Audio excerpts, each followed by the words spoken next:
Welcome to another trip down the Bourbon Road with your hosts, Jim and Mike.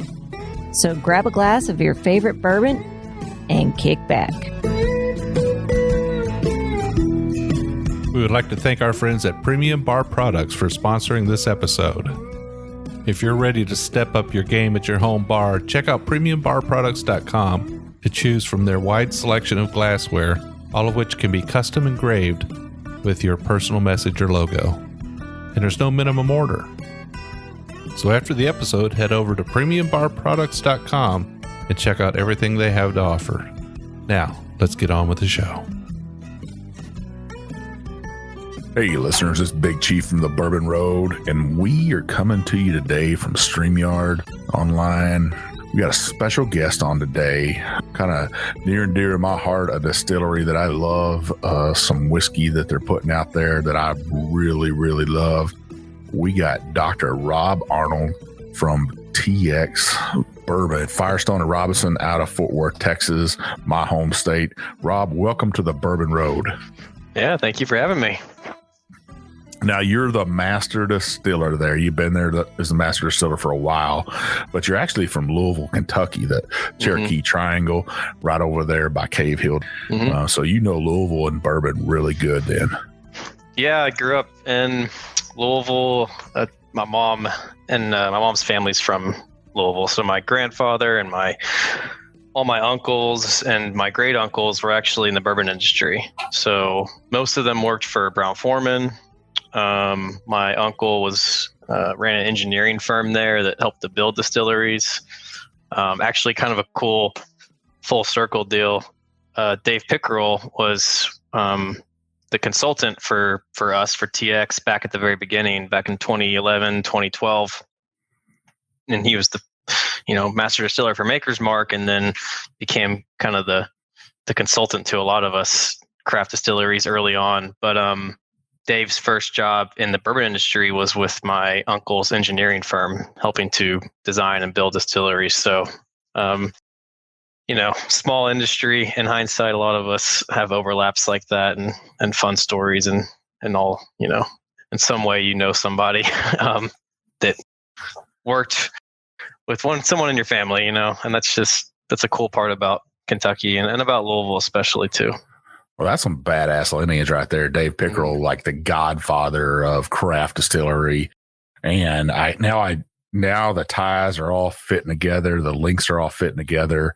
That weeded bourbon that the weeded king of Kentucky loves so much. I'm infatuated with weeded bourbon. And now I can see the tie there from Dave to you guys, and absolutely love it. But let's get straight to the whiskey, because that's what we're here for, right? I got the TX blended whiskey in my glass. Almost everybody can get this across the nation. Why don't you walk me through this blend? Yeah, so it's a blend of different styles of bourbon, and then different a style of whiskey called light whiskey. So it's and as of right now, this is whiskey that we source. So we don't distill what's actually in the bottle of TX blended whiskey. Now, starting here in a few months, early 2022, the bourbon component of TX blended whiskey will actually be bourbon that we distilled at TX Distillery from Texas grains and our wild Texas yeast and the full the full gauntlet. But it's a really approachable, drinkable whiskey. It's sweet, it's vanilla forward.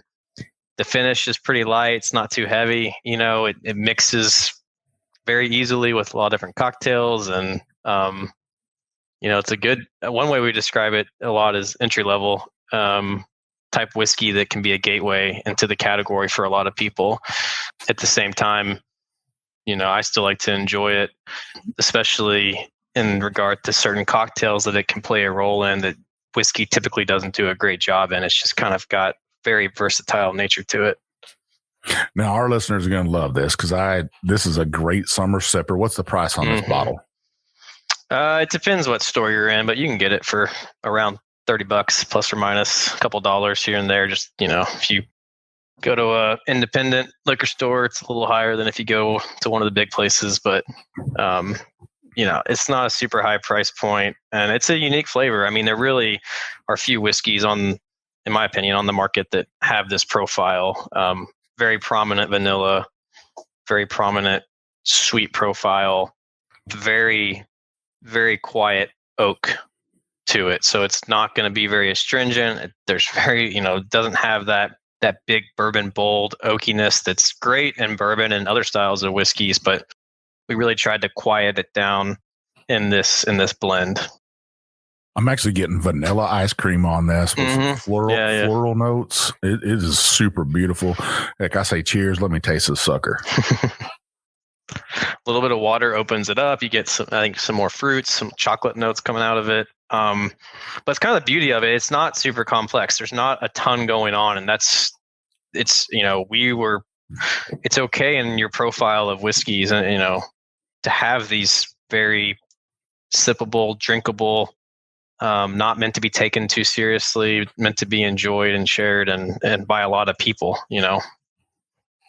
Well, I think that's a great thing to have the summer sipper or something, a cocktail. Mm-hmm. It's 82 proof, $30.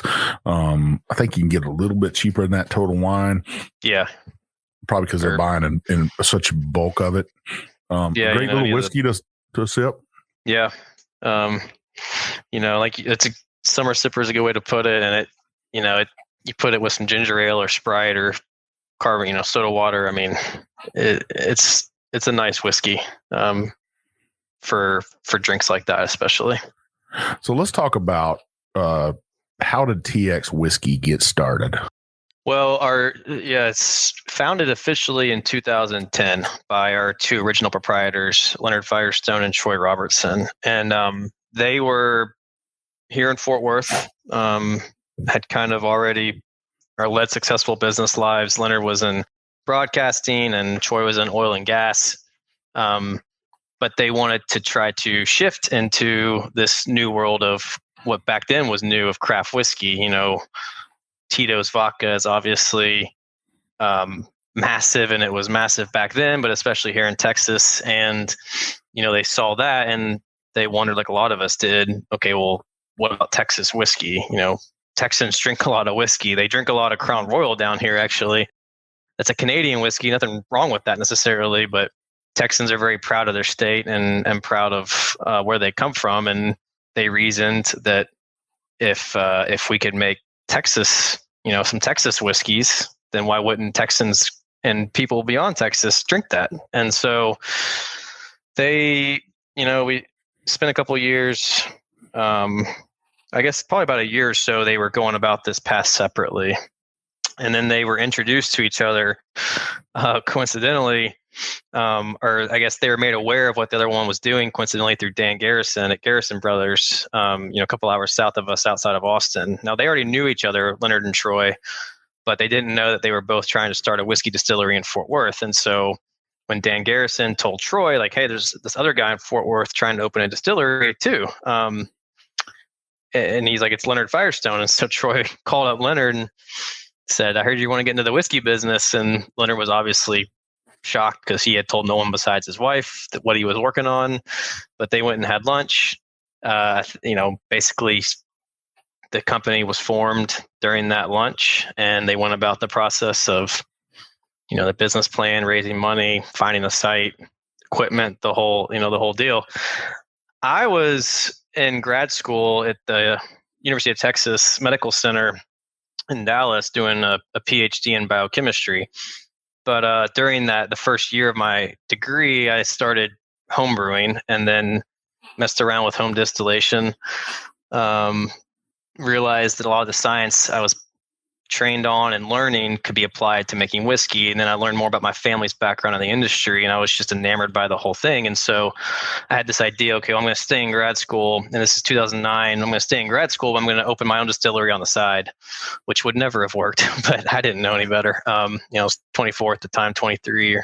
But I started that process, and through that, talked to a developer in Fort Worth, because I kind of figured, well, Fort Worth has this cow town, it's where the West begins. It's maybe a better home for a Texas whiskey distillery than Dallas, even though I was living in Dallas. And so I was looking in Fort Worth and talked to a developer, and he told me, well, there's these other guys doing a distillery too. They're not too far down the street from where you're looking. And he told me their names, and I I just Googled Leonard's name and his email came up, his Gmail account. So I emailed Leonard completely out of nowhere and just said, look, I'm also going to build a distillery in Fort Worth, even though I had no money. But he didn't know that.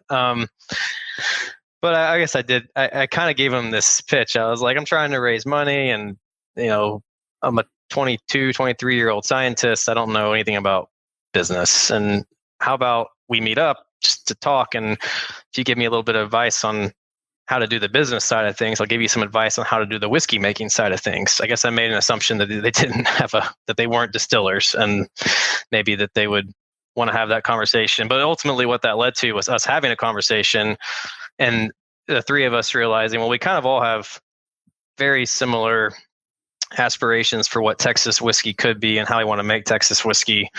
Rob, why don't you join us as the head distiller? And I jumped at it. And so I left my PhD program early with a master's. I kind of, I'm a dropout, I guess, opted out, but I did pull off a master's degree through that, but joined the company in the early summer of 2011. And we spent the next 6 to 8 months building, we leased an really cool old brick building, 40,000 square feet outside of downtown Fort Worth, and went about renovating it and installing the equipment, and got to making whiskey. And I guess we did our first batch in February of 2012, and Dave Pickerel was there for that first for about a week or so during that startup. How lucky were you to have that meeting and be on board, and even to get to meet Dave Pickerel? I'm sure that was an awesome experience. Now looking back on it, you probably, at the time, did you really know who he was?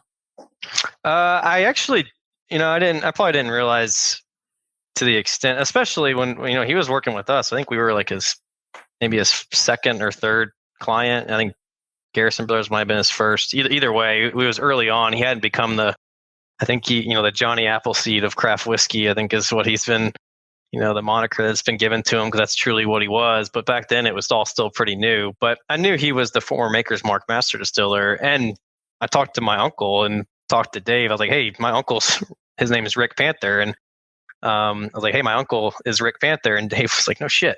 No, that's, so that was a really fun part too. I never actually got to hear some of these stories, but Dave said one of these days we need to have a whiskey and talk about some of the stories me and your uncle had over in China building distilleries over there. So, wow.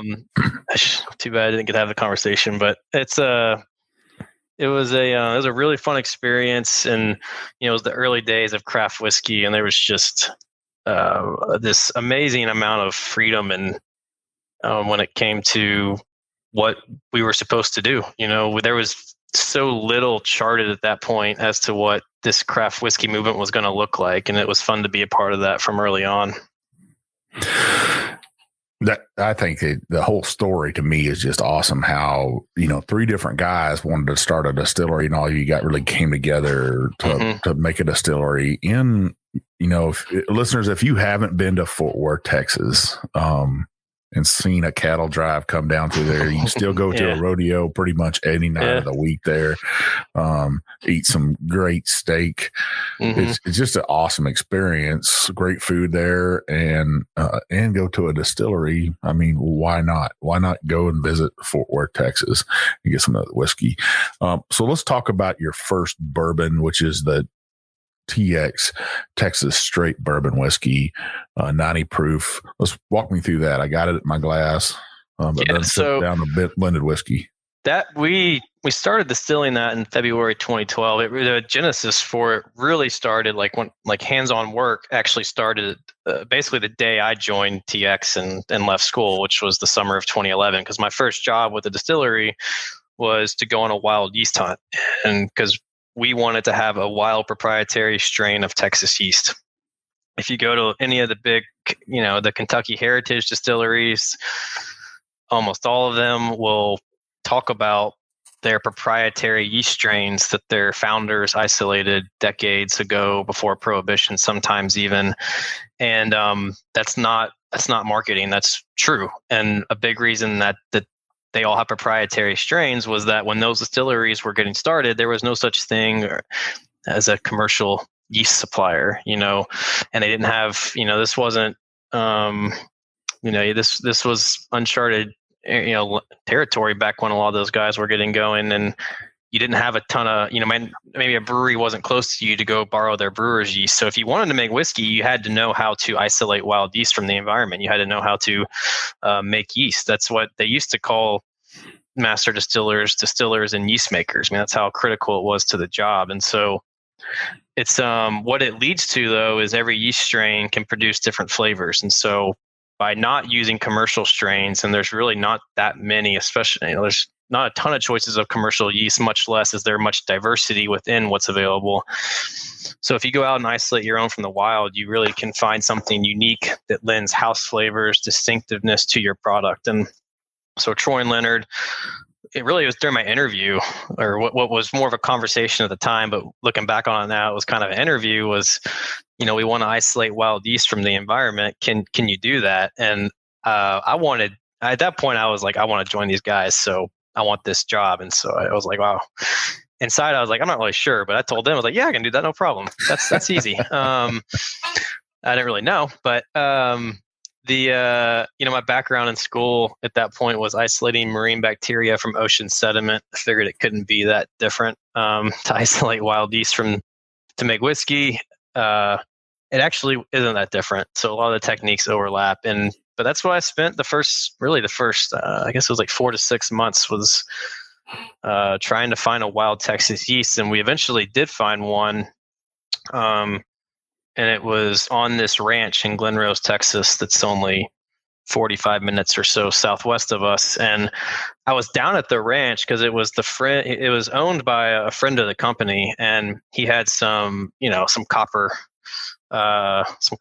tanks that might have been something you could use to make whiskey with. But I was down there picking that up because I was going to go practice at TX because we were still installing equipment. But I was down there and I was with the ranch manager, and the ranch was just beautiful, and there was just so much diversity out there in terms of the plant life. And wild yeast are everywhere. They're like anything else that grows. They want nutrients. They like sugars. They like carbohydrate. They like fatty acids.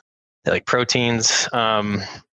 So things like fruits and nuts and seeds and even the bark of trees are great places to find wild yeast. And so I went around this ranch all day with the ranch manager, just isolating, or basically taking samples of different fruits and nuts and seeds and soil samples and bark samples, and went back to the lab at TCU. So Texas Christian University gave me lab space to do this work. And we ended up isolating more than 100 different types of yeast from this ranch. Using DNA sequencing, we narrowed it down to, we had about 10, 11 that were actually the species that you want when you're making whiskey. Saccharomyces Cerevisiae, which is the Latin name. Common name is baker's yeast, brewer's yeast, ale yeast, wine yeast. It's the same species that is used to make bread, ales, and wine, and also everything, anything else that's fermented. More, you have a whole host of food and beverages that are that this yeast is essentially responsible for. So then we had 10 or so, and at that point it was just to do a small scale brewing and distillations and flavor analysis and performance analysis. Narrowed it down to one that we all picked in a blind taste test that we thought was very unique, and it also could thrive in a bourbon mash. And it had this very spicy, sweet spice, cinnamon, allspice aromas, dark fruits, very kind of Hefeweizen farmhouse style to it, that Bavarian wheat strain characteristic. And that's the one we chose. And it happened to be the one from the pecan nut on the ranch. And this is where it sounds like marketing bullshit, but pecan's the state tree of Texas. We didn't set out to find a pecan yeast, but it did happen that of all the samples we collected, it came from the pecan. But there's no pecan flavor coming from the yeast as far as I can tell. It's just a cool aspect of the story. But in our bourbon, there's a very prominent notes of cinnamon, of fig, of other baking spices that's coming from the yeast. So it's really cool to see those flavors not just be present in the beer, not just be present in the new make, but even carry through all the way all the way through maturation. I think it's so neat that you went down to Glen Rose, because I used to have to play football against Glen Rose, because if you went through Glen Rose on Highway 281, you went down through Hyco, and then you went down to a little Hamilton, and then you went a little bit further to a little bitty town called Evant, Texas. That's where I'm from. Oh, yeah. And, I'm driven through there. I can remember going up to Glen Rose all the time to see the dinosaur tracks in the river there. And I think it's the Brazos River that runs through Glen Rose. And I just think that's fascinating, because on our ranch we had there's wild pecan trees everywhere. So when I first heard that this had pecan yeast in it, I was like, man, that's super fascinating. And I'm sure some of our listeners out there are just gonna fall in love with this interview, because you did such a great job of explaining, especially our good friend Dr. Pat Heist at Wilderness Trail. He probably I know Pat well and Shane at Wilderness Trail, and actually, so we actually ended up working with them on this yeast. The first couple of years in production, we were growing it up from scratch, for every batch. So it's very time consuming. You essentially have yeast on an auger plate and little colonies, and you pluck a few colonies off and put it into some liquid yeast food and let it grow, and then it grows up, and the next day you transfer it into more yeast food. But you gotta, we were doing 1,000-gallon batch at that time, and so you need 20-30 gallons of a thick yeast culture per batch, and that takes time to get to that point. And so propagating yeast every day was kind of our life for a couple of years. But then we worked with Pat and Shane at Wilderness Trail, I guess really with Firm Solutions, their biotech consulting company. They're able to convert our wild yeast into an active dry form. So genetically it's the same, the flavors, delivers are the same, but instead of having to grow it up from scratch, we are able to work with them and in a much more efficient process pitch our yeast in a dry form into the fermenter. So they had a big role actually with the way this yeast is handled. They actually still the mother strain is at Firm Solutions in Danville. Nice. They're the ones that store it. So this TX whiskey is really you guys' first whiskey that came out. And the nose on this is just, when I think of Texas whiskeys, this is the nose I get right here. That's on the TX bourbon or the TX whiskey? The TX bourbon. Yeah. So we let it age for almost 5 years before the first batch came out in December of 2016. But I mean, I do get a prominent cinnamon, fig, other dark fruits, other baking spices. There's a nice sweet grain flavor to it. It doesn't have as much of that vanilla kind of banana bubblegum pop that some of Kentucky bourbons have. I'm still not convinced that's due to anything other than the type of distillation system. The traditional operation system in Kentucky is a beer still, a big column still tied into a doubler, which is a smaller pot still. Very different bourbons are produced on those than on the pot stills that we were using at the time at the old distillery. Now here in about 6 months, we're going to get into stock that was produced on our second distillation system that is a traditional beer still doubler setup. And I think that, there's going to be, I'm not hiding anything. There's going to be a shift in some of the flavor of TX bourbon and all of our expressions. But, in my opinion, it's actually heading in a better direction. And that's just something that we have to get comfortable with. I think a lot of craft distilleries are, this is just reality for us. You start off small, you make improvements, you only have a few barrels per batch. It just takes, this evolution of flavor for some of these brands is just it's a part of the journey for us. Sure. That's totally understandable. For me, it is. For a whiskey nerd, you get that, especially as many craft distilleries as the Bourbon Road goes into.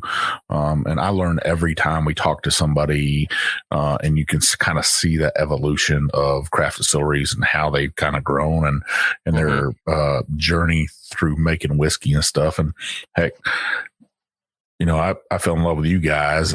We've actually been trying to hunt you down and track you down. And I don't know, I came to Texas 2 times to visit family, and I don't know how I missed not coming to the distillery, but I promise you this, next time I come, I'm going to definitely come to Fort Worth and come up there.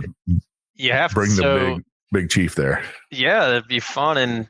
And we started off, like I mentioned, in a distillery, an old brick building outside of downtown Fort Worth. But then back in 2014, we knew we wanted to expand, so we actually bought an old a golf course. I mean, it was still an operating golf course when we bought the property, and we built our second distillery on this 100-acre piece of land, still pretty close to downtown Fort Worth, maybe 10 minutes south. And it's we call it Whiskey Ranch. It's a beautiful site. I mean, I'm biased, but it's a really fun experience, and it's a very Texas-inspired experience. You're in Texas when you're here. Now, this has a little bit more. When I sip on this, it has a little bit more of a bourbon feel to it. It's got that Kentucky hug going on a little bit when it goes down. What's the mash bill on this? It's a wheated bourbon. It's 74% corn, 14% wheat, 12% malt. A very unique part of our distillery is we're actually a single farm operation. So one farmer supplies us all of the grain that we use to distill our bourbons and our rye whiskeys that haven't come out yet. But the farmer's name is John Sawyer. He's in Hillsboro, so not even an hour south of Fort Worth. I met him years ago, probably in that 2014, 2015 range, and he's a very good friend of mine now, a very good friend of the company. But it's a very unique thing for a distillery, especially one. We do make about 40 barrels per batch now, and we're doing multiple batches per week. So we're not a small distillery. Actually, we're one of the largest distilleries in the country, potentially one of the largest west of Mississippi. There's lots of people building new sites and stuff. So I don't know what the actual, at one point we were the largest west of Mississippi, largest whiskey distillery. I'm not sure if that's true anymore, but point is, it's very rare for a distillery of any, a bigger size to be able to say that this one farm supplies all of the grain that we use to distill our whiskeys. And so what you're drinking contains his corn and his wheat. It took us a couple of years of working with him to learn how to cultivate both rye and barley on his farm in this environment. Texas is not known for producing rye and barley. Typically, those two grain species do better in colder climates, or at least they've been bred as of late to do better in colder climates. They have a certain requirement called vernalization where they need cold temperature before they'll actually start to fill the grain, to actually start to move away from just growing green leaves and actually produce seeds. So, but we figured it out. John figured it out, really. We didn't have a lot to do with it. But he's just a very talented farmer. And so as of a couple of years ago, all of the barley that we use is grown by him and malted locally here in Fort Worth at a really good operation called Tex Malt. And the rye as well. Now you don't have a rye in front of you because we haven't released our TX rye yet. We've released a very small release under our experimental series, but the TX rye won't come out until probably late 2022 when those barrels turn 4. But it's pretty special that even as of now, everything in TX Bourbon and all of our various expressions, the corn and the wheat come from this one farm. And here in a few years, all of the grain in that bottle will come from this one farm. That's a pretty special thing. I think there is a couple of distilleries out there that are like that. It's a one-stop shop for them, but right. Well, at least for their corn and their rye or their wheat, but that malted barley coming from that one farmer, and I'm imagining that he has to grow that in the wintertime too. So the small grains, the wheat and the rye and the barley, he'll plant those in October time frame, early November, and then we just finished up the harvest of the small grains a few weeks ago, and a little later than we usually hope to, but it was very rainy here in Texas for a while, and you can't harvest grain when it's wet outside. So no, that's definitely the truth. That probably used to be Hillsboro used to be cotton country. Yep. But I'm sure people are nice to see that there's grain being grown on the ground there, corn and rye, and especially wheat and barley. That I think it's just super neat, and I'm glad that you guys are expanding out there and putting a rye out and stuff. And hopefully the Bourbon Road will be one of the first people to get one of those bottles. That way we can do a review on it and say, hey, we'll put our stamp of approval on it.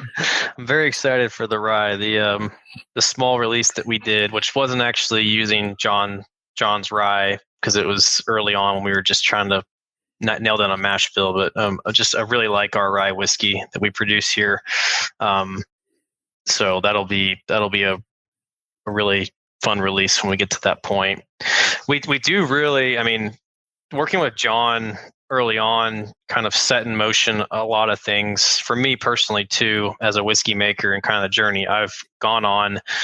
It opened my eyes to the disparity between how whiskey makers have for a long time, in general at least, pursued grain selection, and comparing that to how winemakers pursue grape selection. And there's this, you can call it whatever you want. I think the word for it is terroir or terroir. I wrote a book on it called The Terroir of Whiskey. So I'm obviously, again, biased in this stance as well.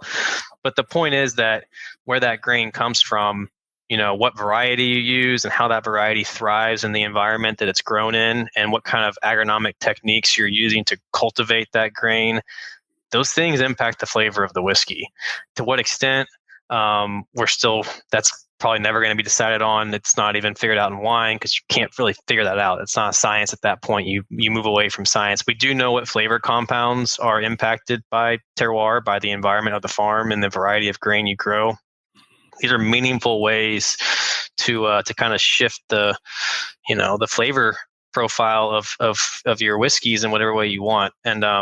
And it's also a way to capture something that's distinct to a place that you can't replicate anywhere else. The fact that I can point to this one farm in Hillsboro and say that's where all of our grain comes from means that to some extent, at least compared to buying grain on the commodity market, nobody can replicate that. There's something unique about our whiskey that will never be captured by anybody else because they don't have our grain. And that's something that's really cool. Not to mention that it removes the distillery from the commodity system, and it engages you with farmers, and direct contracts with farmers are almost always better for their bottom line. It's better for the environment. And I think that you really have a hard time pursuing flavor and grain without also pursuing ecologically friendly methods to farm that grain. So I just think it's something the industry hasn't looked at a lot historically, but a bunch of us now are starting to, including in Kentucky. It's not just the craft guys. Woodford Reserve has got some stuff going on. Buffalo Trace. I mean, a lot of us are taking aim at this idea of, okay, commodity grain. It makes good whiskey. No one's denying that. But what are we missing by commodity grain? Sure. Well, we're up against that first half, Rob. So when we come back, listeners, we'll take you through one of their newest releases at TX Whiskey, a finished bourbon, and then we'll finish off the episode with Old Big Chief's, the Wheated King of Kentucky's, one of his favorite wheated bourbons, a barrel proof from him. So stay with us. We'll be right back. Well, you can't drink whiskey without glassware, and Mike and I are extremely pleased to have a sponsor like Premium Bar Products. Premium Bar Products offers direct-to-consumer the finest whiskey glasses, cocktail glasses, and bar tools with your own personal engraving. I mean, you can write anything you want on these glasses, anything from a company logo to a personal statement, and there are no minimum orders. Their direct consumer platform offers you the opportunity to purchase small quantities of your favorite glass shapes that enhance the pleasure of enjoyment and drinking of whiskey and make it all very positive. They offer the absolute finest trending and handmade glasses, as well as a comprehensive range of styles, and all of their items have been designed with purpose, practicality, and longevity in mind. So if you're a bourbon or whiskey group, and you need custom logos, you need to reach out to Premium Bar Products. If you're an individual, you just want a few for your bar, to impress your friends, to give out as gifts, you need to call Premium Bar Products. They need to be your one and only source for custom glassware. I can tell you right now, the Bourbon Road, that's who we use. Janie and Carson and the team there at Premium Bar Products will take care of you. They'll treat you like family, and they'll take care of you with every order. All right, listeners. Hey, it's Big Chief, and we are back. We're with Rob Arnold, the master distiller. I'd call him mad scientist of Texas. He's making whiskey down there in Fort Worth for TX Whiskey, Firestone, and Robertson Distilling Company. Rob, you guys is bottles. All the other bottles on top of the bottle. What's so badass about this is there's a piece of real boot leather on top of each bottle, right? Yeah. It's not boot leather that had been worn by anybody, but it's what it is. It's reclaimed boot scraps. So like this all started, from the beginning when we were designing the bottle for TX whiskey, and we wanted it to incorporate Texas elements. We didn't want to be incredibly cheesy with it and have a big cowboy hat and a belt buckle and a massive star on the bottle, but we wanted to find ways to incorporate unique elements of Texas. And one idea was, well, how can we incorporate boot leather? Because Western boots are obviously big here. And so, cowboy boots. And so this idea came up, well, why don't we get, there could be a cap with boot leather on it. And luckily Troy was a woodworker as a hobby, and so he actually went home and cut up some boots and figured out how to make this cap with boot leather.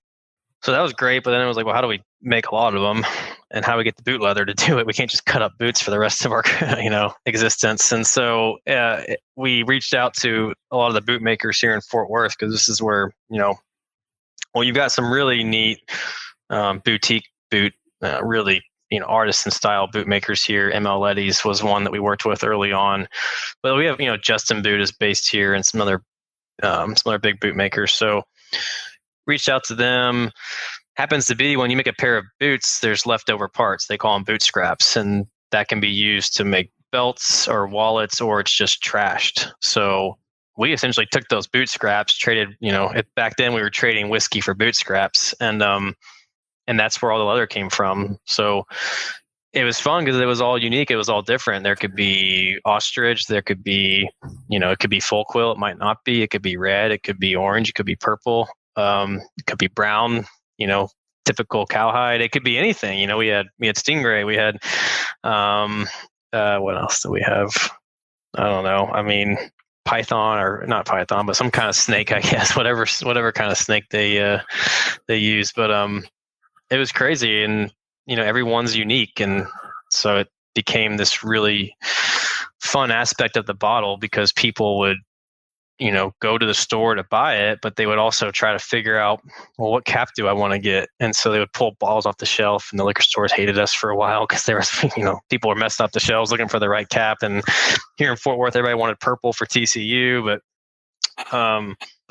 it was a really it was something that I don't think we ever realized this to the extent that it would be. I don't know if it was the most important part of our success, but it was a damn important part of it all. And it allowed us to do some really cool charity stuff over the years. A lot of military stuff, a lot of working with military uniforms, firefighter uniforms. We don't have to use boot leather, we realized, and so we've done some really unique stuff.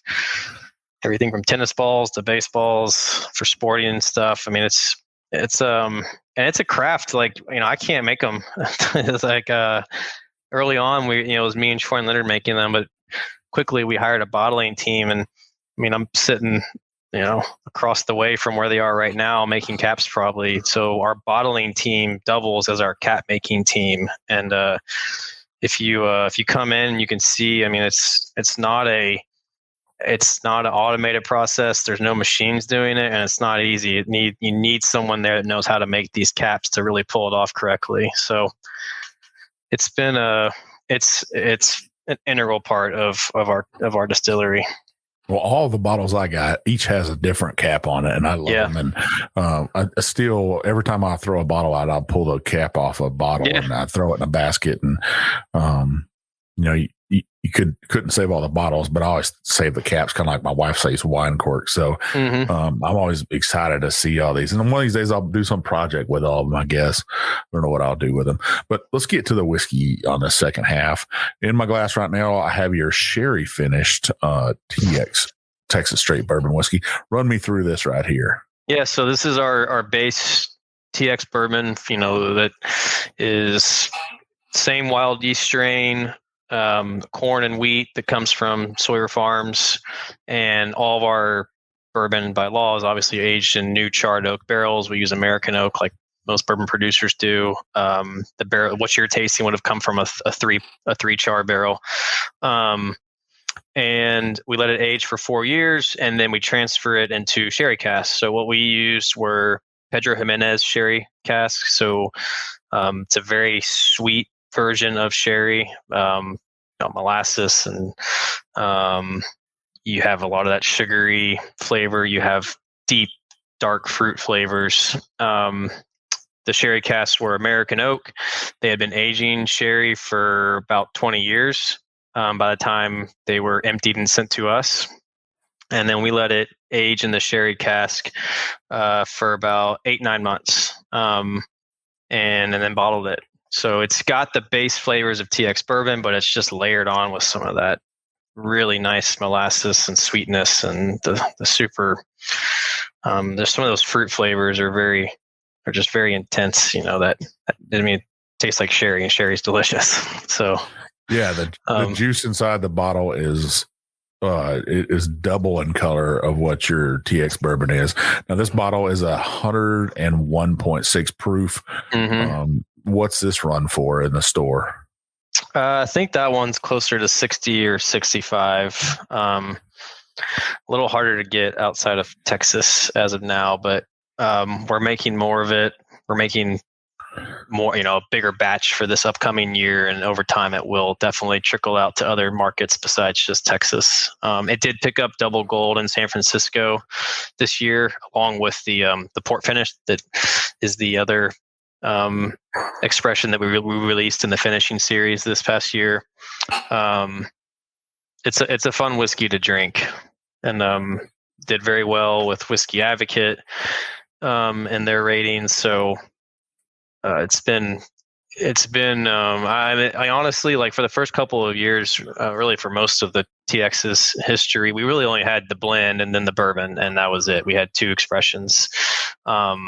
That essentially changed overnight at some, and all of a sudden we were releasing a port finish, a sherry finish, barrel proof, experimental releases, bottled and bond. I mean, all in the past 2 years, really, year and a half, we've released all these different expressions, and so it's been really fun to get to do that and actually let them come to go out to the public. Now this would be great by a winter fire.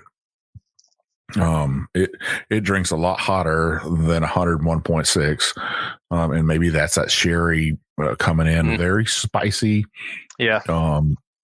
almost black peppery spice to it.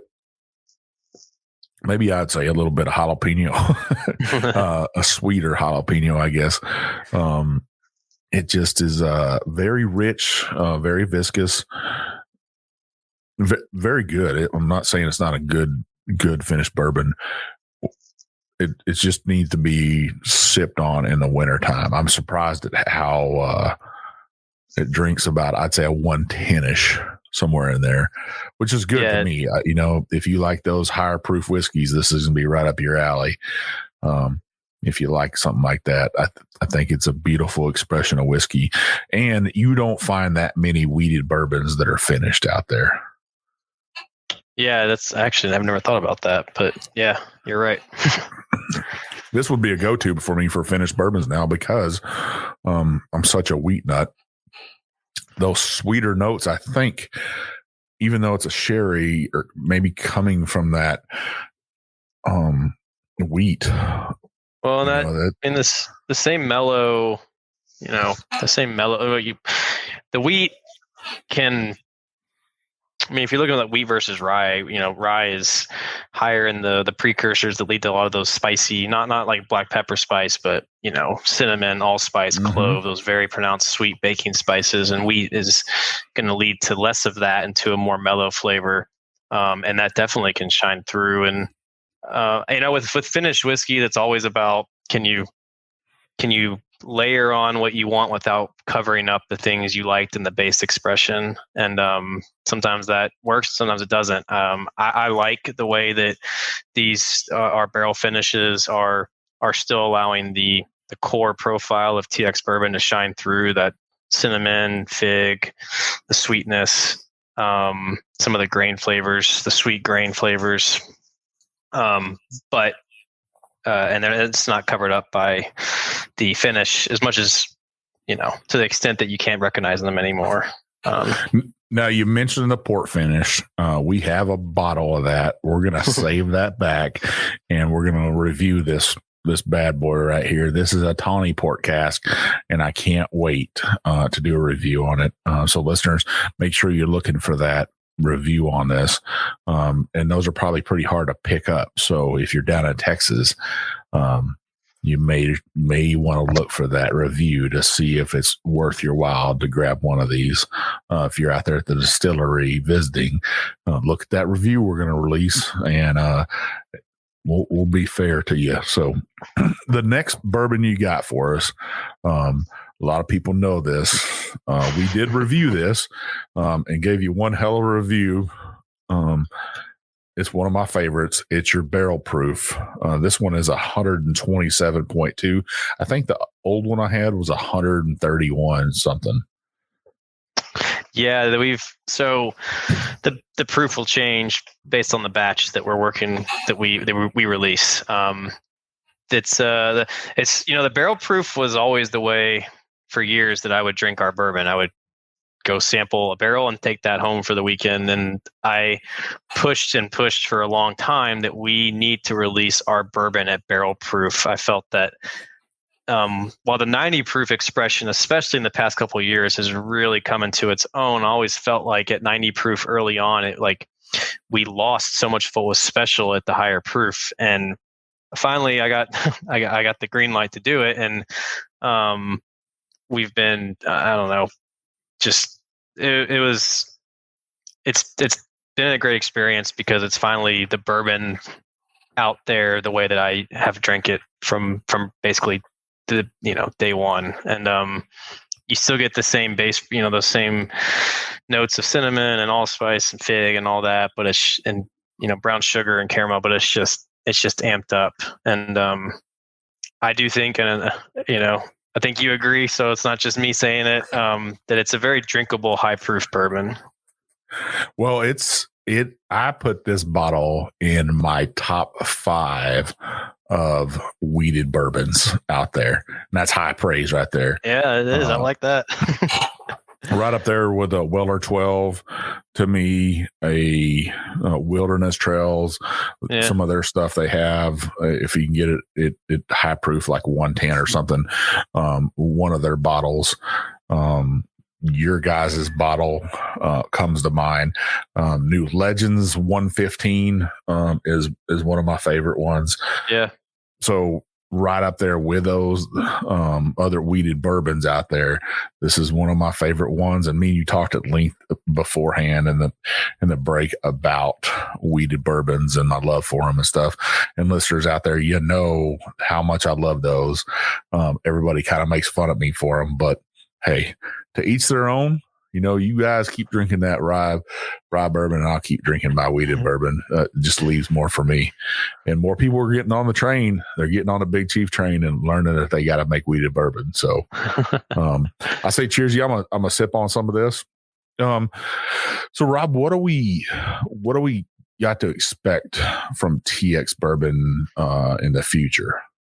Well, not in the future. We did just release the first Texas Bald and Bond expression. It's a single barrel as well. And that was another big project that we we've been wanting to do for a while, and that is going to be something that we'll work with liquor stores mainly to where they'll do barrel picks and be able to have their own barrel pick of our bottled and bond expression. But the next couple of years we'll see a lot. I mentioned the rye, so we'll have TX rye come out. We have a cognac finish of our bourbon that will come out later this year. So the port and the sherry finishes will continue to be on the shelf, but we'll also add a cognac finish to we call it the finishing series. I guess from not so much like what's happening at the product level yet, but we are engaged actively in breeding pursuits, plant breeding. So that's what my PhD is actually in, is in plant breeding and breeding new varieties of corn for now. But we actually did just start breeding new varieties of rye recently. And this is a long-term play, but the hope is that the aim is that we're breeding varieties that are tailored for whiskey, which has never been done before. So most of the corn, not all the corn and the wheat and the rye that we use, and especially this is true with the corn, was bred for other purposes, usually to feed animals or make white flour for bread. So we're trying to think back to the way grain used to be created and bred and selected and grown. There was flavor that was a part of the situation, and we want to bring that back, and specifically in the context of whiskey. And so that'll be a big pursuit of ours for at least the next 10 years. Luckily there's a lot of money behind us funding this. We have support from from up top, and other distilleries are actively engaged in similar pursuits. Westland out in Washington has got something similar going on for barley. So I think that is a massive frontier in general for whiskeys, for American whiskeys, as well as whiskeys over in Europe and beyond, that is really trying to refocus how we do grain. So that'll be something that we do. So you are a true mad scientist. You're just out there, just like. Yeah. If I could, I would do science experiments all day out here. But unfortunately, there's also the day-to-day stuff. But I think there's a lot there. We do have a new. This is getting a little detailed, but we have a new barrel program that we implemented a few years ago. Doesn't mean that our expressions are going to have name changes, but again, like there's a gradual, slow evolution to a flavor or to flavor in any whiskey brand, and especially for us younger brands, that's going to continue to happen for a while. And I would just urge people that are, remember that as some of these younger brands evolve and get, change their process, change their ingredients in the way that improves it. You're going to see some flavor changes, but that's part of the journey with a lot of these craft distilleries. And so we're squarely in that as well, and that's fun. It's a good thing. Well, I always try to point out to people, I'm like, hey, like Jim Beam is over 200 years old, right? Right. And I think if you would have drank Jim Beam whiskey back 200 years ago, it didn't exactly taste like it does now. No. So people need to remember that even our dad's whiskey isn't what we're drinking today. Even a Jack Daniel's probably doesn't taste the same as it does today. You see all these single barrels of that out there, and it's totally different. So, I think you're hitting the nail on the head. Bear with these guys and let them grow and let them taste their expressions and love them from what they are, and get those different varieties and stuff. And man, I gotta applaud you for what you put out there in bottles, because this barrel proof right here is just amazing. It hits. I could drink this all night long and I can put off an entire book of layers, complexities of different notes from this. You get some cereal notes like Fruit Loops in this, and some honey nutted Cheerios, and just I like it. Some Fig Newton cookies. I can just keep going and going and going. You just get something different with every sip, and it's so beautiful. And it's nice to see somebody else out there love whiskey as much as we do from a distillery point. It's not just about the business. It's about the art of making whiskey and a true artisan making whiskey in yourself. I called you a mad scientist, and I'm kidding around, but I could see the love in your face. Pretty close. Well, hey, you call a spade. You know, you are a true scientist, right? Yeah, I mean, to be fair to not fair, but just to, I'm much more on the science side and quality control side. My title is Master Distiller, but we have a very talented team of distillers who handle day-to-day operations here, led by Evan Brewer. So, and a very talented blender in Ali Ochoa. So we have I guess you call it the luxury of having resources and a team and freedom to explore and. We never assume we have it figured out. Never get complacent, because if you do, that's when you've lost the passion and for the craft. Now, can our listeners expect when that rye comes out? Can they expect a barrel proof rye too? At some point, definitely. I don't know if it's going to be the first, and then when we come out with the rye in late 2022, but it hasn't been decided yet. I'm always for pushing barrel proof, so I'm always for pushing higher proof. I have to remind myself that sounds a lot like the beer guys wanting to put out the hoppiest beer in the world every time, and that's not always the right move. But for people like me and you, and there's others out there, obviously, big proof is something we like. Well, so. We talked about the future. We've talked about all your whiskeys. We talked about, the science that goes in, the magic that goes in there, because there is some magic that happens in the barrels, right? And that Texas, you figured out that Texas heat down there. And I always compare a 4-year Texas bourbon to like a 12 to 14-year-old Kentucky bourbon. So if you're listening out there and you just look at it and like, that's only a 4-year-old bourbon, listeners, don't be mistaken that there's some kind of magic that happens there in that Texas heat. And Rob, man, you've definitely got it figured out. I know you guys work close with all the other distillers there. It's like a true Texas whiskey family from right up the road from you, and Denison from Ironwood down to Waco to Whiskey Jesus down there at Balcones, Dan down at Garrison Brothers.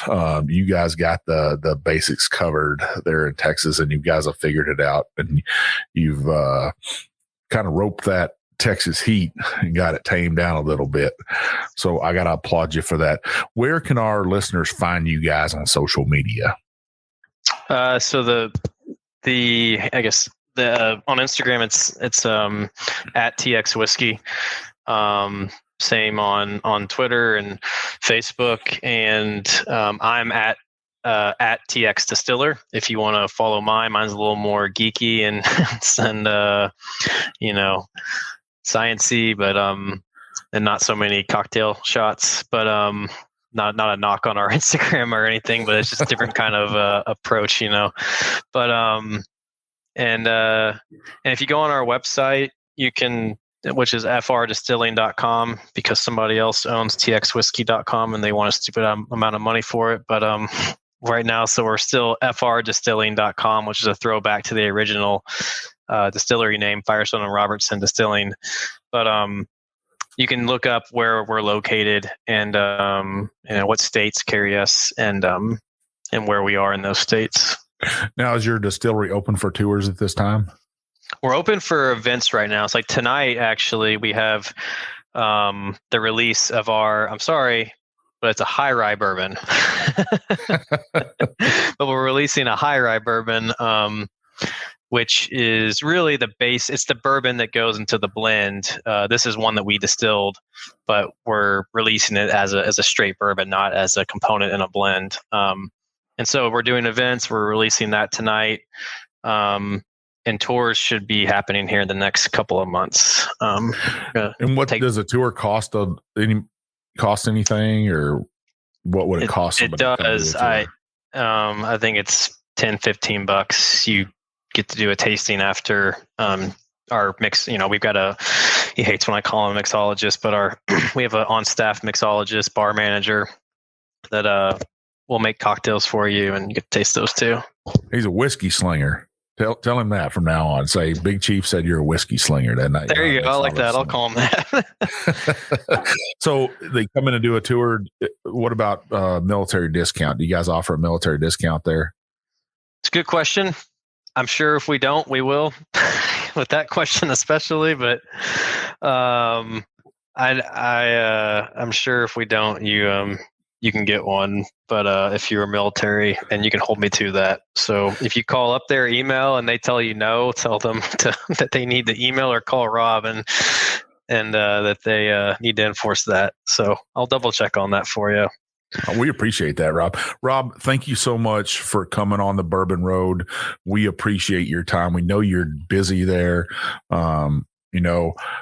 Keep doing what you're doing, loving your whiskey craft out there, putting great whiskey out there for our listeners to sip on.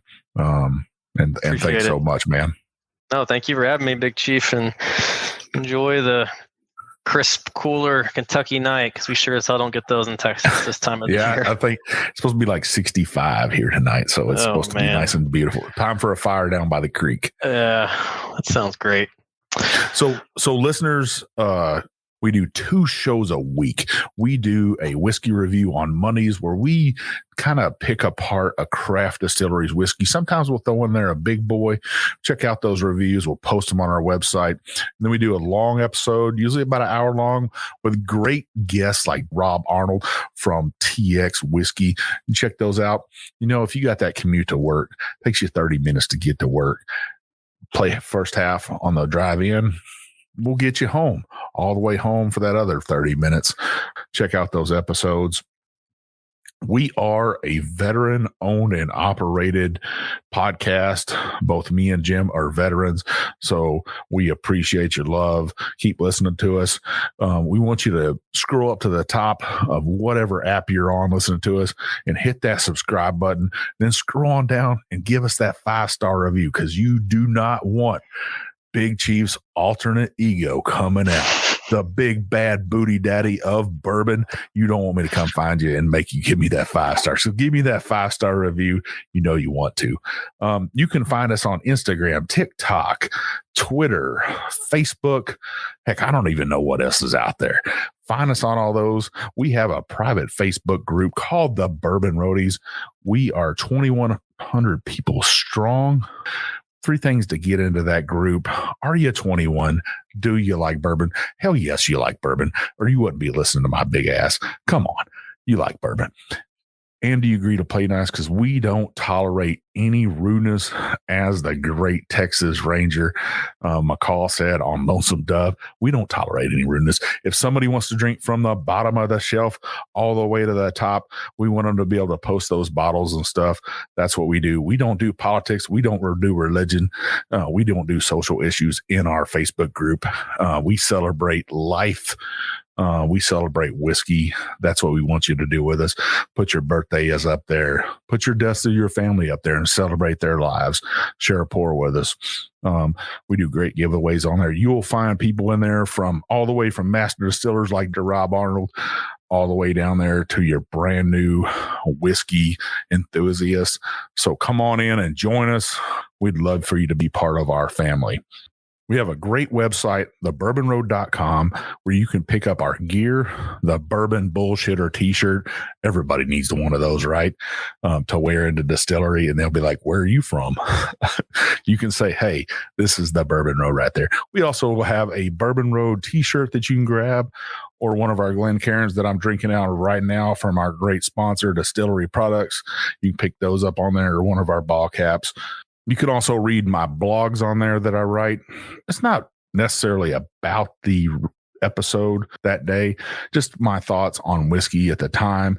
It could be from a place to visit or just about the whiskey industry. So check those out. check out our reviews on there. That way you can kind of decide on what you want to buy. Adam Boothby from Chattanooga, Tennessee helps us out. He writes some of those reviews. Sometimes we'll have a guest reviewer on there that will write a review for us. So make sure you check out those. You can always reach out to us for ideas. You got something for a show you want to hear or a guest you want us to have on, we'll try to get them on here. You can always reach out to Jim at jshannon63. I'm One Big Chief, and we'll see you on down the Bourbon Road.